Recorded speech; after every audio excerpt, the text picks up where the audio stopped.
If there was a local power outage, this debit or credit card would be essentially useless. If the government collapsed, this fiat currency would essentially be useless. If there was an international grid down emergency, even your cryptocurrency would be essentially worthless. Maybe I shouldn't throw that. Supply chains may be cut and commodities may be in such short supply that your precious metals become essentially useless. The only thing that may have value when it all comes down to the wire is food. And when the food is gone, the only thing that may have value is brass. Food prices are on the rise, gas prices are on the rise, the dollar is in the dumpster, the stock market is teetering on the brink of failure, and everybody's buying Dogecoin. It's time to prepare for things to get really, really bad. Let's talk about it.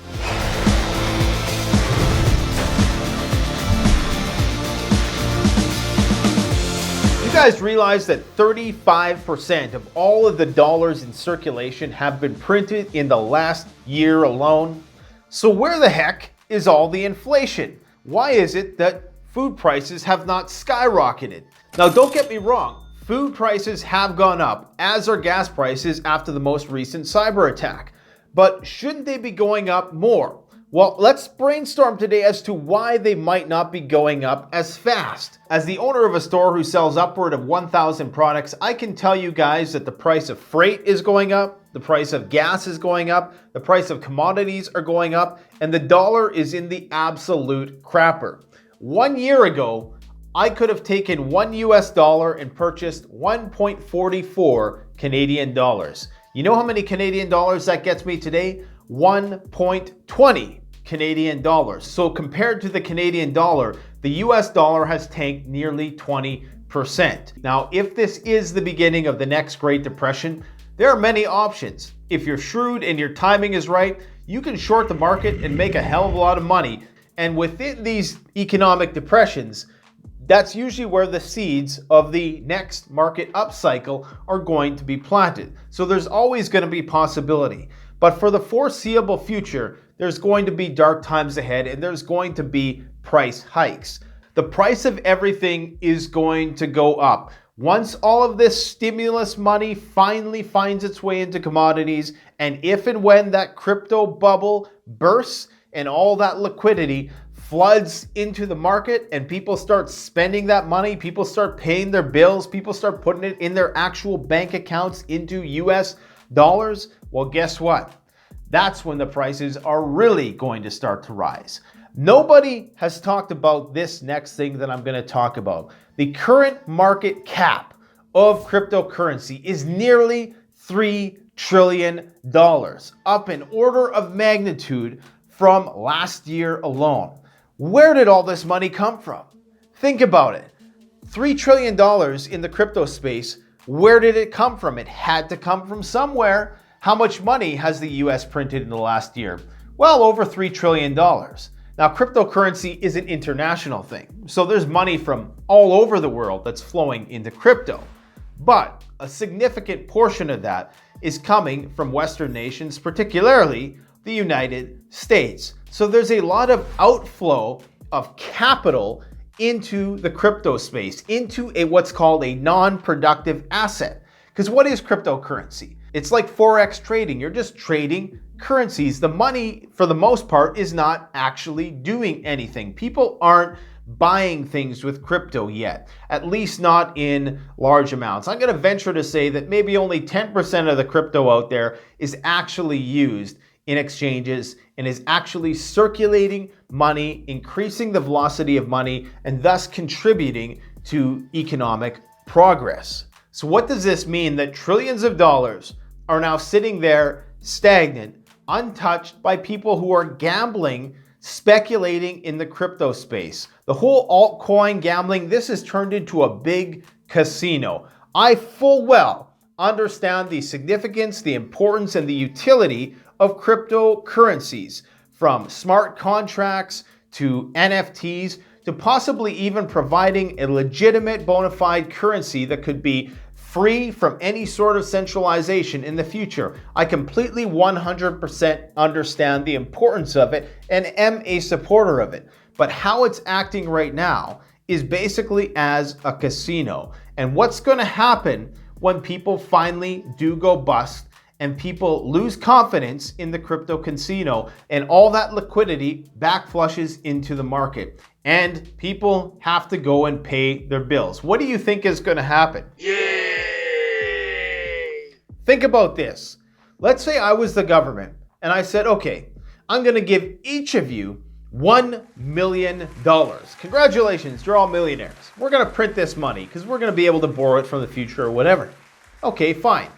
But the caveat is that you can't spend this money yet. We'll say when you can spend it, but you can't spend the money yet. Pinky promise us, okay? And it's an honor system. Okay, fine. Everybody gets their $1 million. Nobody touches it, so there's no inflation because everybody has this theoretical money, but it's not being spent. It's not being circulated. Thus, it really has no impact on how the game is played.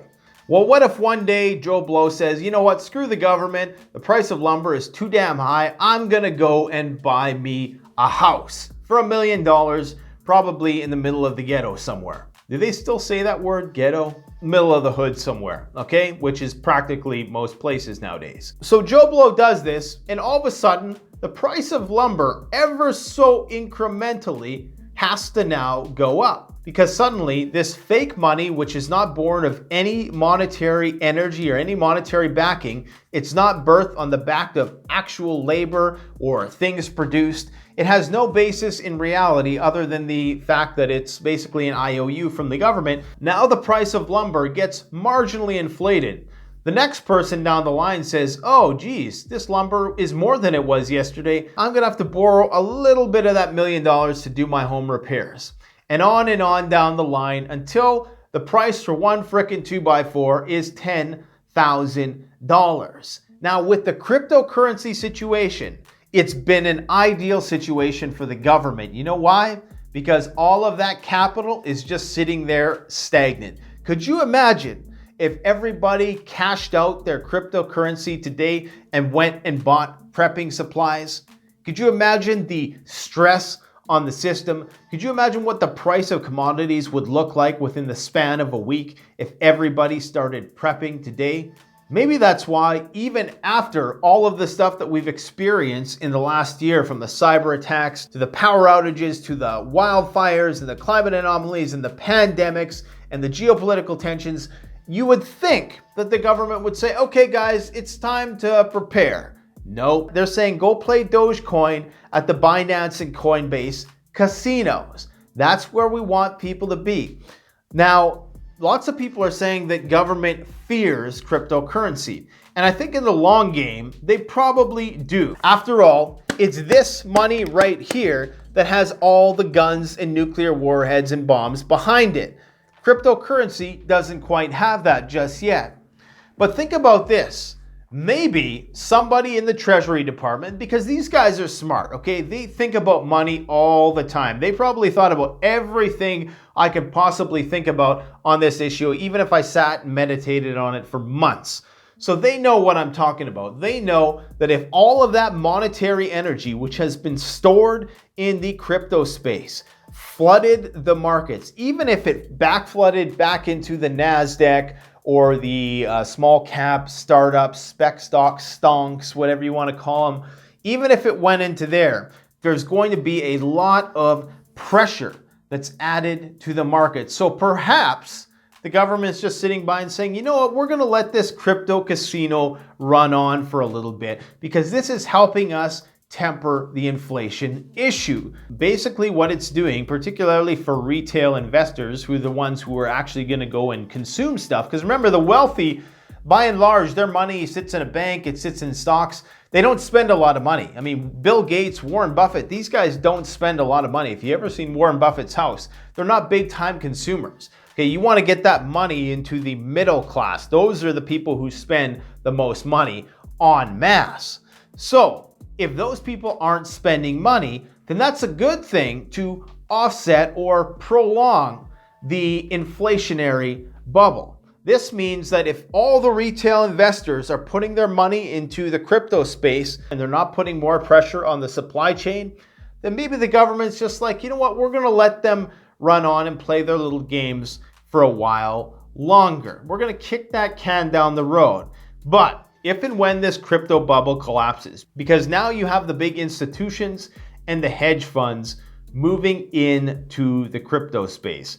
And that's very dangerous for the retail investor. It's going to be good in the short term because the prices are going to be elevated. And that's going to bring in all the retail investors, just like all the retail investors were goaded into the market with the Robinhood apps and the Weebly's and all the other apps which enticed people to play the stock market from home last year, only to see the market crash again, basically since February. So my personal financial strategy right now is to get as many hard assets in hand as I can before the music stops and everybody has to grab a chair, because somebody's going to be left holding the bag. Somebody is going to be left with high prices at the store. Remember, if you're in an inflationary bubble, the first person to get the commodity off the shelf gets it cheapest. Everybody else thereafter is going to pay a little bit more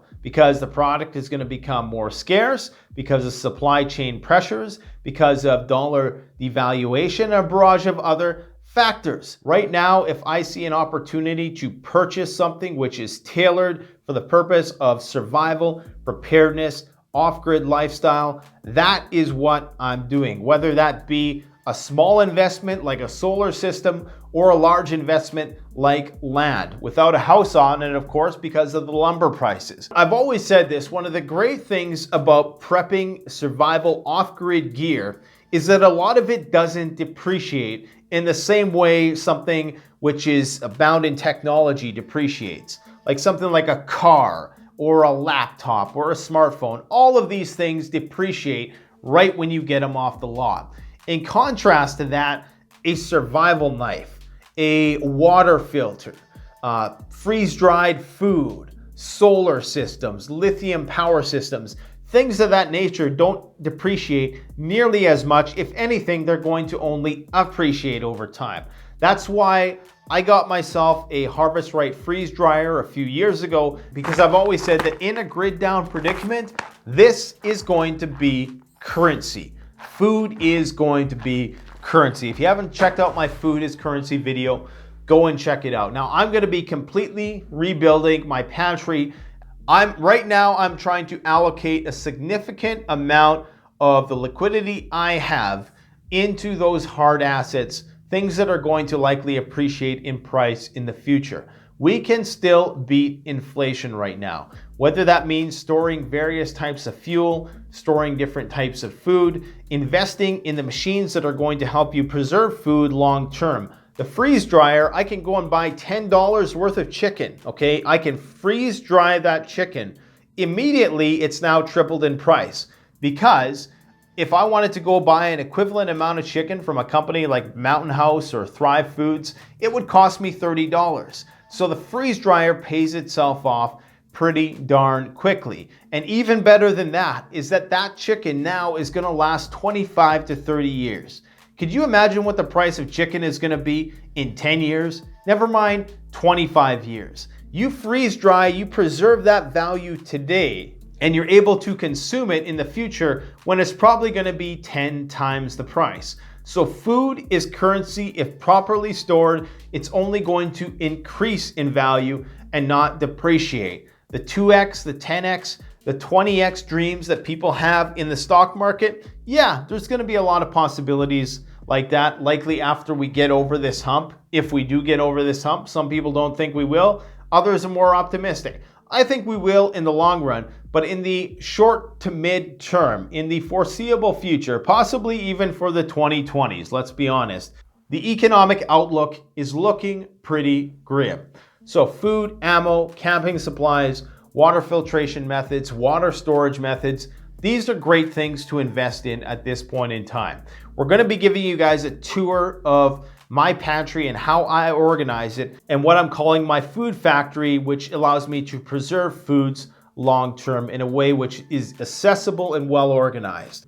Myself personally, I don't like eating canned foods that you buy at the store. There's too many preservatives, There's too many artificial ingredients, and I just don't like that stuff. With my freeze dryer, I can basically take fresh fruit, vegetables, I can freeze dry it, and then when I finally do rehydrate it, the texture remains the same, and it's one of the best investments I think at this point in time a person can make before the price of those things triples, because I think it will. The big toys like generators, freeze dryers, solar power system, lithium power systems, even tractors, quads, things of that nature. These are great investments to make for the time being, from my perspective, because we just never know what's going to be around the corner. Are those things going to be in short supply? You can bet your bottom dollar that the price of those things is going up, up, up, and away in the not so distant future.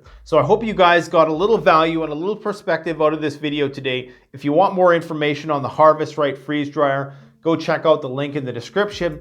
Also, go check out jmbullion.com if you do want to get some precious metals. That's always a great way of preserving your wealth. Yes, in a Mad Max situation, nobody's going to be eating gold, but when society does finally start to rebuild itself, gold and silver will be currency once again. So go check that out, guys. You guys take care out there. Stay safe, stay prepped. The strong survive, the prepared thrive. Thanks for watching. Canadian Prepper out. The best way to support this channel is to support yourself by gearing up at CanadianPreparedness.com. Your one-stop shop for premium, high-quality, brand-name products that have been tried and tested by myself and other YouTube gear reviewers. My subscribers save 10% off by using the coupon code SURVIVALPREPPER. All one word in all caps.